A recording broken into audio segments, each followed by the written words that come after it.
Say hi, Leela. Say hi. Yeah, see, you wanted to be in the camera, and now I got you up here, you don't. Welcome back to Miniature Journey. Last time we left off, we did our Bretonia bowmen, and I started on my journey of learning the techniques. There's 5 basic techniques that every beginner needs. If you don't know what those are, check out the last video. I am pleased to say that they do have bases now. I've gone ahead and spent a little bit of money, but this gamer's grass is just stunning. If you want to see these fully completed, check out the short I've just posted. In today's episode, we're going to move away from Bretonia and we're going to go to goblins, specifically night goblins. Now, a friend of mine gave me this tub of goblins, and they're all in sort of different conditions. Mainly primed black with a bit of green and a bit of red, and not in the best of conditions. This one is special because he's got blue on him. But yeah, so we're gonna sort of strip some of the green. Right. I say strip. I watch YouTube videos and they've got these really nice gadgets where they put it in and soak and it does all whatever it does, and I'm like, that looks expensive. And my light's being held up by a coat hanger. So I tried some nail varnish remover, which worked surprisingly well. Not being funny, like a pounder pot. It cleaned them up lovely. It didn't take off the base coat, but it did remove all the layers on top of that. So we got rid of the green and the red, and now they're ready to paint. So as always, we start off with a primer. So I prime these black, and then I'm just going over them with a dry brush. I haven't covered dry brushing on the channel yet. Ultimately, you use a short bristle brush, an old brush, a makeup brush works very well. I've actually been lucky enough to get some proper dry brushes. You put the paint on it and then you rub it off on a piece of tissue until there's hardly anything left on it. And then you rub over the model and it picks out all the higher areas. Make sure you remove enough paint from the brush. Here you'll see that I've left far too much on the brush, and when we come to the second model here, you'll see the difference. See, I did that on purpose. I didn't. It was a mistake. But yeah, make sure you get enough of it off. And the reason I'm dry brushing these is just because it picks out the detail, and when you're painting on this smaller scale, it does help a little bit to be able to see all the things. This would be an ideal base layer if you were going to do contrast paints or something like that. I've never ever tried those. We will get to them eventually. I don't actually have any, so for the time being I'm just using it as a way to see all the details to get my base colours in, and that's what we're doing now, is getting our base colours in, a nice solid base. I've decided that the outfits I want for my little goblin platoon, I was going to say army, but it's only a platoon. My little goblin platoon is red, yellow and brown. I want to sort of do a mixture of the 3 colours. Some of the goblins are going to have red undergarments, some are going to have brown, and then a couple of them is going to have yellow hoods. And I think the 3 colours should work really nicely together.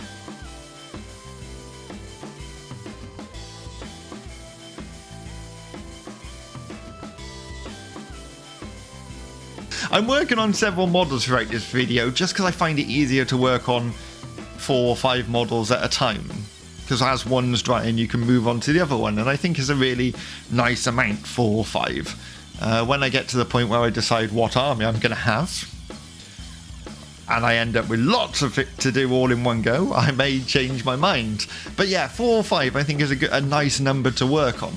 I am leaning towards the lizard men army. Bretonia are beautiful models, but I don't think they do Bretonia anymore. I've had a look on the Warhammer website and I can't find Bretonia, so unless they've changed the name or something like that, I don't know. Let me know in the comments below if you do know that. At this point I just decided I wanted to include the yellow hoods, and painting it red first does help. Yellow is a very thin pigment, I think that's what they say. Like, it doesn't cover very well, so we're going to have to do a couple of coats of this, and I think with the red base it's a lot easier to cover than a black base.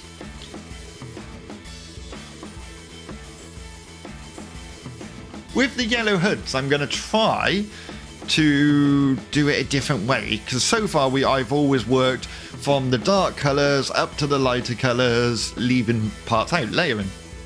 Well, with the yellow I don't have that option, so I'm thinking we're going to start with almost like the mid-tone, use and then put the shadows in and then put the highlights in.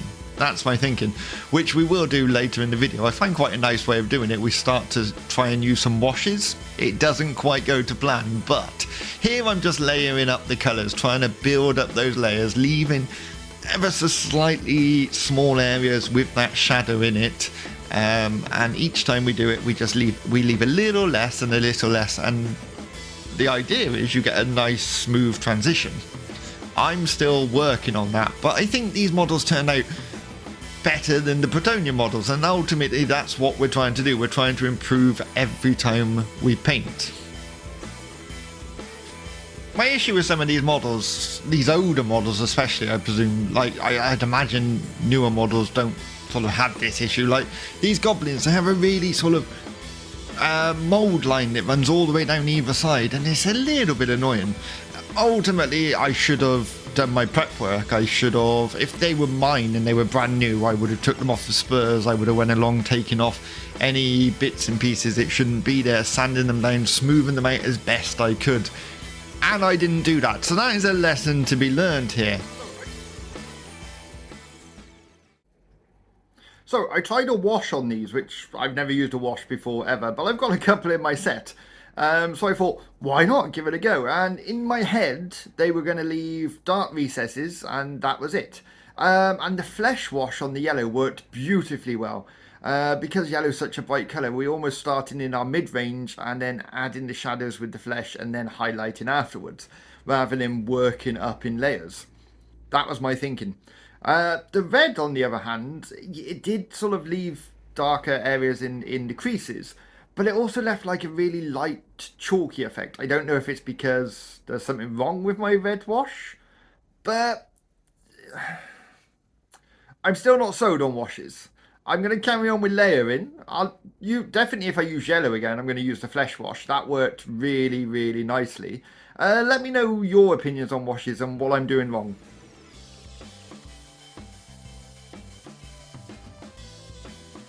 As you can see from the footage, that really sort of chalky light red that we got from it, I don't know why. The flesh wash worked beautifully on the hoods. Really nicely, brought out those shadows perfectly, just almost better than I was expecting. But the red just didn't work. Maybe I need to shake the bottom more. I don't know, it's just not what I expected from a wash. Here I'm just building up the skin tone. I do try something new here. I try to incorporate red into the goblin's nose and chin for where the skin would be thinner and the blood would be showing through ultimately. I'm presuming they've got red blood. They might not, but in this scenario they do.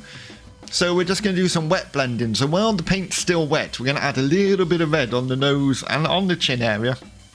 The chin looks almost as sort of prominent as the nose, so I feel like the skin would be quite thin there. And then we're just going to wet blend them together. So you've got to do this quite quickly. You've got to have the paints on the palette ready to go, and as it's wet, you just blend them in together. It's not so much it has to be perfect, but it has to sort of flow, so the red still feels like part of the goblin's skin. It's not just like Rudolph the Red-Nosed Reindeer, where he's got a big red nose on the end. I wanted it to sort of seamlessly join the rest of his skin.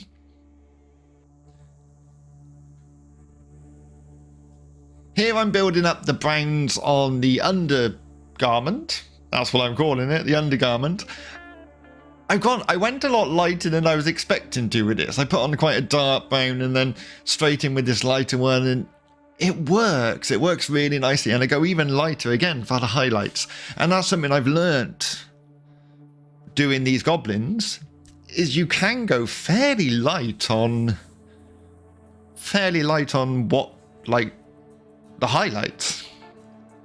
It's almost like in my head I'm going, this doesn't seem right, but you perceive things very differently to how they actually are or how they actually work. If I ask someone to explain shadows to me and how they fall on a person, in our head we have a very different image to how it would be in reality. I know that sounds strange, and that's something I'm trying to get over. Here I'm just trying to fix that chalkiness. It wasn't horrible, but the red didn't pop enough for me. Like, we've got these really bright yellow hoods, and then the ones who's wearing the red hoods or the red outfits were just a bit washed out. So we're adding a bit more in that red in there just to get some pop on it. I do try 2 highlighting techniques with the reds, because so far I've always highlighted with the colour that the item is. So if it's a brown garment, we highlight with a lighter brown. If it's yellow, we've highlighted with a brighter yellow. Red, obviously, I end up with almost like a pinky colour. So most of them are done in a pinky colour, but right at the end you'll see the general holding up his bow in defiance, ready to attack. And on him I used a bone colour. Like, I didn't want to go white. I thought white would be too harsh, so we used a bone colour to highlight his outfit, which also worked really well. I think I lean more towards, on these models specifically, the pink highlighting. I think that worked really nicely with the build-up of colours I had on the garments. But white, like the bone colour, did work, and I can see myself using that in the future on different models. So just working through the models, trying to bring out some pop of colour in them. I think I went along and put 2 layers of this red on just in certain places. I've left some of the colour. I just wanted to get a pop of colour, and the one coat just didn't seem to do it. After using the wash, the one coat went, no, not working. Another tip we can pick up from my experiences painting these models is having your paint at the right consistency makes life 1,000,000% easier. Like, I use a wet palette, and I'm still really learning how much water and how wet that wet palette needs to be. Sometimes it's spot on. Other times there's too much water or not enough water, and I'm getting... But when it is spot on, those paints cover so nicely and they flow off the brush really nicely.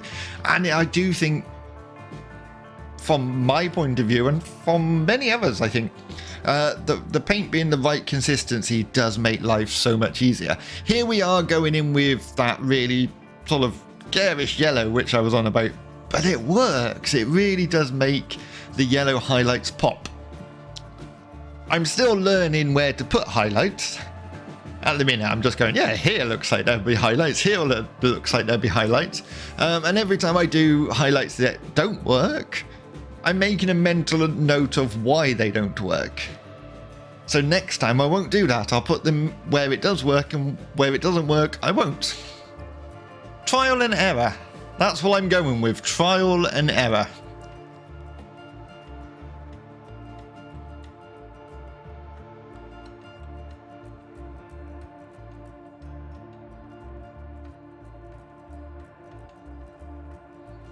Something I think I will invest in at some point is one of those handles to put the model on.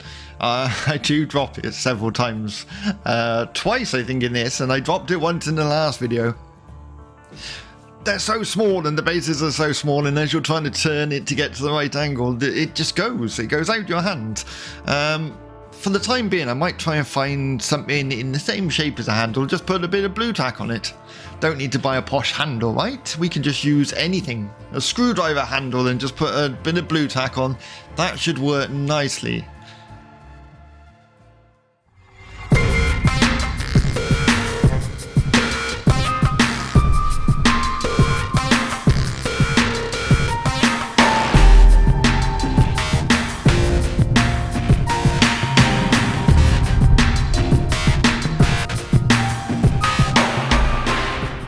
And there we have it. Our tribe of goblins are small but beautiful. I really enjoyed painting these, and I've learned a lot. I've learned that colours don't have to be so subtle for the highlighting. I feel like the heart, when I put the yellow on, I thought it might be too harsh, but it wasn't. It worked really nicely. The same as the green that I highlighted with, what seemed really harsh when I put it on, and that's something I'm learning.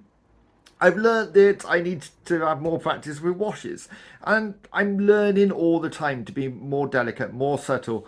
These are definitely more delicate than the Bretonia Bowmen, and I'm improving each time I paint, and that's all we can do.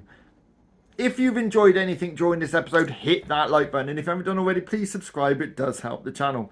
And until next time, I'll see you again.